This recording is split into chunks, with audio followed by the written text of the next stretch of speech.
APMC ಅಧಿಕಾರಿಗಳಿಗೆ ಧಿಕ್ಕಾರ. ಖಾಲಿ ಮಾಡಲೇಬೇಕು ಅನಧಿಕೃತ ಅಂಗಡಿ ಖಾಲಿ ಮಾಡದ ಭ್ರಷ್ಟ ಅಧಿಕಾರಿಗಳಿಗೆ ಧಿಕ್ಕಾರ.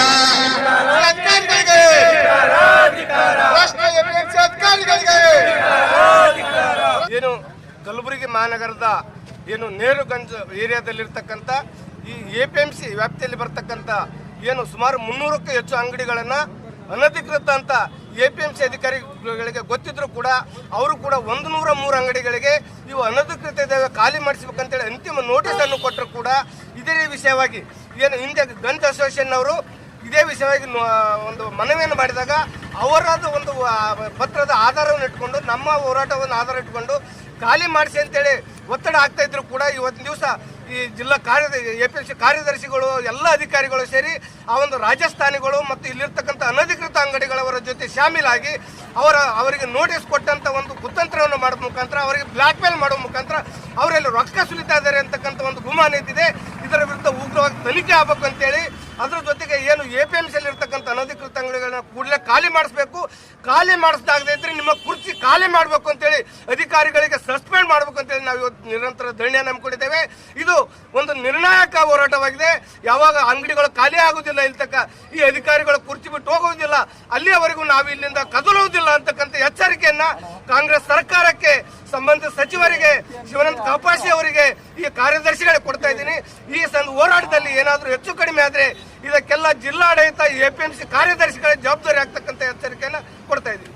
ಕಲ್ಯಾಣ ಕರ್ನಾಟಕ ಪ್ರತ್ಯೇಕ ಹೋರಾಟ ಸಮಿತಿ ವತಿಯಿಂದ ಇವತ್ತು ನಮ್ಮ ಸಹೋದರರಾದಂಥ MS ಪಾಟೀಲ್ ನರಗೋಳ್ ಅವರ ಒಂದು ನೇತೃತ್ವದಲ್ಲಿ ಇವತ್ತು ಅನಿರ್ದಿಷ್ಟಾವಧಿ ಹಮ್ಮಿಕೊಳ್ಳಲಾಗಿದ್ದು, ಈ ಒಂದು ಅನಿರ್ದಿಷ್ಟಾವಧಿ ಧರಣಿಗೆ ನಾವೆಲ್ಲರೂ ನಮ್ಮ ಕನ್ನಡ ಭೂಮಿ ಜಾಗೃತಿ ಸಮಿತಿ ಹಾಗೂ ಇನ್ನಿತರ ಎಲ್ಲ ಸಂಘಟನೆಗಳು ಕೂಡ ಇವತ್ತು ಅವರಿಗೆ ಬೆಂಬಲವಾಗಿ ನಿಂತಿದ್ದೇವೆ. ಕಾರಣ ಏನಪ್ಪ ಅಂತಂದ್ರೆ ಇಲ್ಲಿ ಕೃಷಿ ಉತ್ಪನ್ನ ಮಾರುಕಟ್ಟೆ ಇರೋದು ಕೇವಲ ಕೃಷಿಗಷ್ಟೇ ಸಂಬಂಧಪಟ್ಟಂಥ ಇಲ್ಲಿ ವ್ಯವಹಾರ ನಡೀಬೇಕು.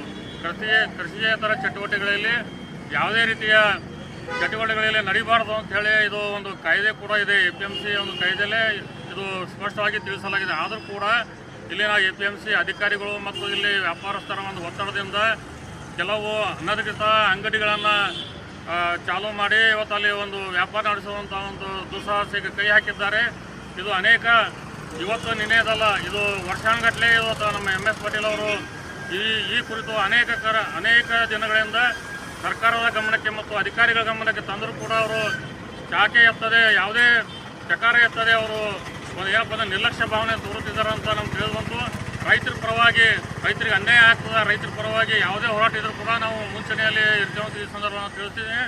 ಈ ಅನಿರ್ದಿಷ್ಟ ಅವಧಿ ಧರಣಿ ಅದ, ಇದು ಮುಂದೆ ಯಾವುದೇ ರೂಪ ತಾಳ್ಕೋಬೋದು. ಅದಕ್ಕೆ ನಾನು ಮಾನ್ಯ ಜಿಲ್ಲಾ ಉಸ್ತುವಾರಿ ಮಂತ್ರಿಗಳಿಗೆ ವಿನಂತಿ ಮಾಡ್ಕೋತೀನಿ, ದಯವಿಟ್ಟು ತಾವು ಇಲ್ಲಿ ಬಂದು ನೋಡಿ ಪರಿಸ್ಥಿತಿ ನೋಡ್ರಿ, ಇಲ್ಲಿ ನಡೆದಂಥ ಅನಧಿಕೃತ ಅಂಗಡಿಗಳನ್ನು ನೋಡಿ, ಇಲ್ಲಿ ಚಟುವಟಿಕೆಗಳನ್ನು ನೋಡಿ ದಯವಿಟ್ಟು ರೈತರಿಗೆ ಅವಕಾಶ ಮಾಡಿಕೊಡ್ಬೇಕು. ಯಾಕಂದರೆ ಇವತ್ತು ರೈತರು ಬಹಳ ಸಂಕಷ್ಟ ಸ್ಥಿತಿಯಾಗಿದ್ದಾರೆ. ರೈತರ ನೋವು ಯಾರು ಕೇಳಾಗಿರೋ ಅಂಥ ಸ್ಥಿತಿದಾಗ ನೀವು ಅವರ ಮೇಲೆ ಬೆನ್ನಿನ ಮೇಲೆ ಕಾಲು ಕೊಟ್ಟು ನೀವು ಇವತ್ತು ನೀವು ವ್ಯಾಪಾರ ಮಾಡ್ತೀರಿ, ನಿಮ್ಮ ಲಾಭಕ್ಕಾಗಿ ವ್ಯಾಪಾರ ಮಾಡ್ತೀರಪ್ಪ ಅಂದ್ರೆ ಇದು ಎಂಥ ನ್ಯಾಯ, ಇದು ಅನ್ಯಾಯ ಇದು. ಅದಕ್ಕೆ ದಯವಿಟ್ಟು ನೀವು ಕಣ್ಣು ತೆರೀರಿ. ಸರ್ಕಾರ, ಕಾಂಗ್ರೆಸ್ ಸರ್ಕಾರ ರೈತರ ಪರವಾಗಿ ಇದೆ ಅಂತ ಹೇಳ್ಕೋಬೇಕಾದ್ರೆ APMCಯಲ್ಲಿ ನಡೀತಂಥ ಏನು ಅನಧಿಕೃತ ಚಟುವಟಿಕೆಗಳವಲ್ಲ ಅವೆಲ್ಲ ಸ್ಥಗಿತಗೊಳಿಸ್ಬೇಕು.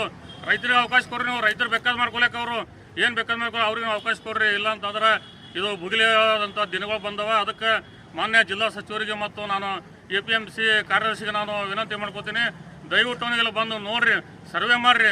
ನಿಮ್ಗೆ ಯಾವುದು ಇಲ್ಲೆಲ್ಲ ಅನಧಿಕೃತ ಅಂಗಡಿಗಳ ಬಗ್ಗೆ ನೀವು ಒಂದು ಪಟ್ಟಿ ಮಾಡಿ ನೀವು ಅದರ ಬಗ್ಗೆ ಕಾರ್ಯದರ್ಶಿ ಇರ್ಬೋದು, APMC ಕಾರ್ಯದರ್ಶಿ ಇರ್ಬೋದು ಅಥವಾ ಯಾವುದೇ ವ್ಯಾಪಾರ ಇರಲಿ ಅವ್ರ ವಿರುದ್ಧ ನೀವು ಕ್ರಮ ಕೈಗೊಳ್ಬೇಕು. ಇಲ್ಲದಾದಲ್ಲಿ ಇದು ಇನ್ನೂ ಕೂಡ ಮುಂದಿನ ದಿನಗಳಲ್ಲಿ ಉಗ್ರ ಹೋರಾಟ ಹಮ್ಮಿಕೊಳ್ಬೇಕಾಗುತ್ತಂತ ಈ ಮೂಲಕ ನಾನು ಎಚ್ಚರಿಕೆ ಕೊಡ್ತೀನಿ.